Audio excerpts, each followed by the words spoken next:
Hello दोस्तों, जय श्री राम। मेरा नाम है खुशबू। आज मैं आप सबको तुलसी माता की कथा सुनाऊंगी। अगर आप मेरे चैनल पर नए हैं तो प्लीज़ मेरे चैनल को सब्सक्राइब कर लें और बेल आइकन को प्रेस कर लें ताकि आगे आने वाली कथाओं की नोटिफिकेशन आप तक सबसे पहले पहुंचे। चलिए शुरू करते हैं तुलसी माता की कथा। तुलसी से जुड़ी एक कथा बहुत प्रचलित है। श्रीमद् देवी भागवत पुराण में इनके अवतरण की दिव्य लीला कथा भी बनाई गई है। एक बार शिव ने अपने तेज को समुद्र में फेंक दिया था। उससे एक महातेजस्वी बालक ने जन्म लिया। यह बालक आगे चलकर जालंधर के नाम से पराक्रमी दैत्य राजा बना।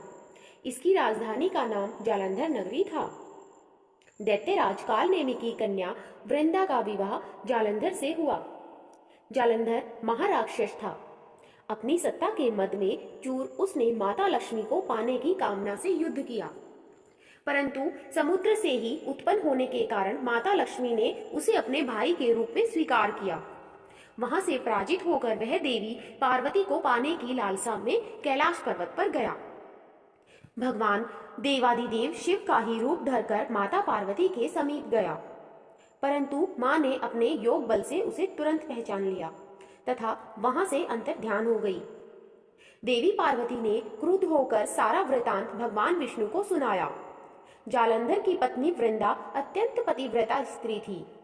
उसी के पतिव्रत धर्म की शक्ति से जालंधर न तो मारा जाता था और न ही पराजित होता था।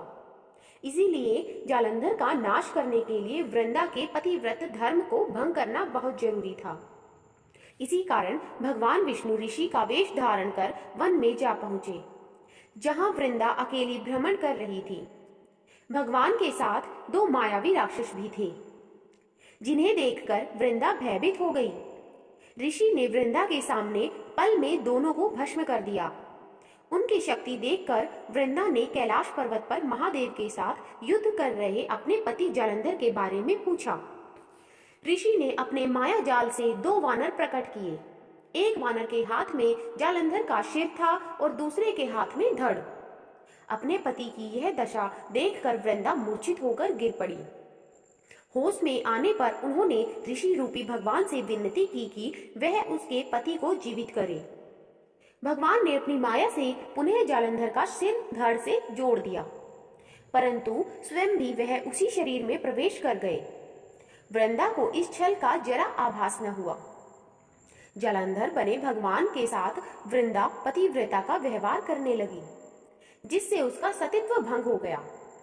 ऐसा होते ही वृंदा का पति जालंधर युद्ध में हार गया। इस सारी लीला का जब वृंदा को पता चला तो उसने क्रुद्ध होकर भगवान विष्णु को शिला होने का श्राप दे दिया तथा स्वयं सती हो गई। जहां वृंदा भस्म हुई वहां तुलसी का पौधा उगा। भगवान विष्णु ने वृंदा से कहा, हे वृंदा, तुम अपने सतीत्व के कारण मुझे लक्ष्मी से भी अधिक प्रिय हो गई हो।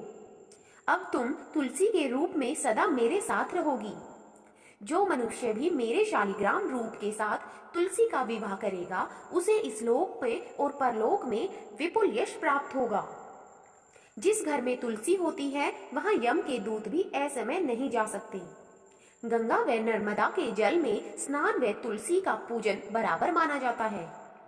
चाहे मनुष्य कितना भी पापी क्यों न हो, मृत्यु के समय जिसके प्राण मंजरी रहित तुलसी और गंगा जल मुख में रख कर निकल जाते हैं, वह पापों से मुक्त होकर बैकुंठ धाम को प्राप्त होता है। जो मनुष्य तुलसी व आंवलों की छाया में अपने पितरों का श्राद्ध करता है, उसके पितृ मोक्ष को प्राप्त होते हैं। उसी दैत्य जालंधर की यह भूमि जालंधर नाम से विख्यात है।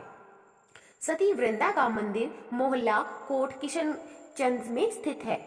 कहते हैं इस स्थान पर एक प्राचीन गुफा थी जो सीधी हरिद्वार तक जाती थी। सच्चे मन से 40 दिन तक सती वृंदा देवी के मंदिर में पूजा करने से सभी मनोरथ पूर्ण होते हैं। बोलिए तुलसी मैया की जय।